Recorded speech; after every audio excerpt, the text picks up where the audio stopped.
মধু যে আপনারা খান না, মধু খাইলে কি হয় শুনেন।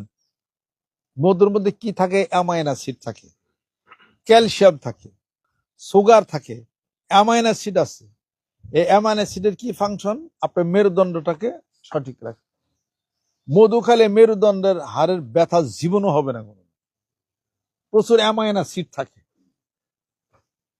মধু খান, এই স্পাইনাল কর্ড লাম্বার সহকারে যা আছে, যেটা বেশ সময় গেলে স্পন্ডলোসিস হয়। The spondylosis is divided into two parts, cervical spondylosis, lumbar spondylosis. এগুলো হবে না যদি মধু খান। দেখেন না আমি ঘন্টার পর ঘন্টা বয়ে থাই, আমার তো পিঠ বিষের খবর কেউ শুনেন না আপনারা, আমি তো ওটা কই নাই কোনো সভা। তাহলে আমার স্পাইনাল কর্ড অনেক শক্ত, মানে মেরুদণ্ডের হাতটা। আপনারা মধু খান, আপনারা পারবেন। ওইটা মধু খাইলে 5 ফোঁটা 10 ফোঁটা নয় একটু খাইলে। মধু খান নিয়ম অনেকে জানে না।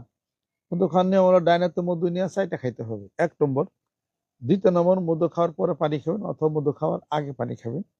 3 নম্বর, 1 কাপ পানির সাথে 10-20 ফোঁটা মধু যদি মিশিয়ে খান, তাহলে এটা কাজ করবে বেশি। আস্তাগফিরুল্লাহ।